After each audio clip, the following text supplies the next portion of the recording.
بسم الله الرحمن الرحيم. الرحمن علم القرآن، خلق الإنسان علمه البيان. الشمس والقمر بحسبان، والنجم والشجر يسجدان. والسماء رفعها ووضع الميزان، ألا تطغوا في الميزان. وأقيموا الوزن بالقسط ولا تخسروا الميزان. والأرض وضعها للأنام، فيها فاكهة والنخل ذات الأكمام، والحب والعصف والريحان. فبأي آلاء ربكما تكذبان؟ خلق الإنسان من صلصال كالفخار، وخلق الجان من مارج من نار. فبأي آلاء ربكما تكذبان؟ رب المشرقين ورب المغربين، فبأي آلاء ربكما تكذبان؟ مرج البحرين يلتقيان، بينهما برزخ لا يبغيان.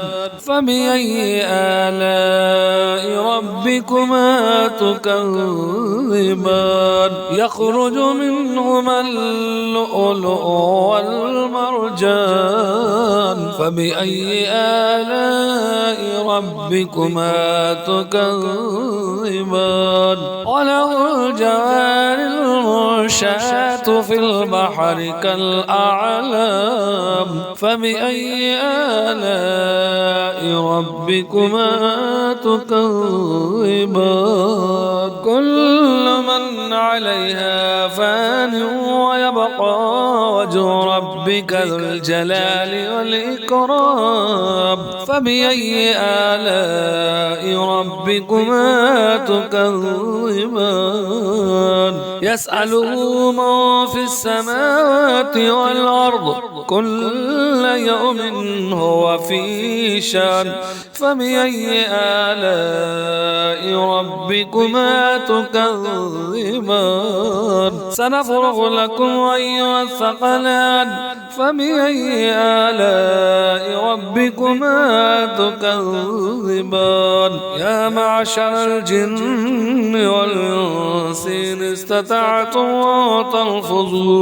أن تنفذوا من أقطار السماوات والأرض فانفذوا، لا تنفذون إلا بسلطان. فبأي آلاء ربكما تكذبان؟ يرسل عليكما شواظ من نار ونحاس فلا تنتصران. فبأي آلاء ربكما تكذبان؟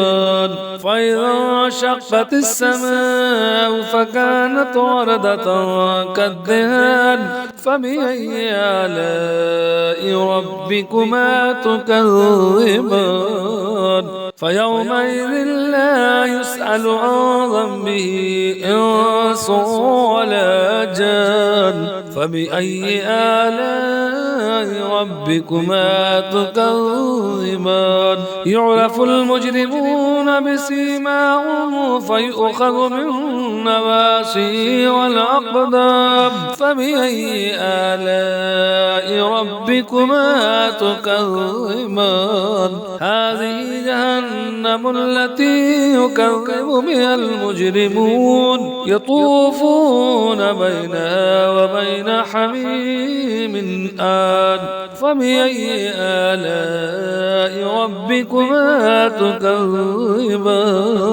ولمن خاف مقام ربه جنتان فبأي آلاء ربكما تكذبان ذواتا أفنان فبأي آلاء ربكما تكذبان فيهما عينان تجريان فبأي آلاء ربكما تكذبان فيهما من كل فاكهة زوجان فبأي آلاء ربكما تكذبان متكئين على فروش بطائنها من استبرق وجنى الجنتين دان فبأي آلاء ربكما تكذبان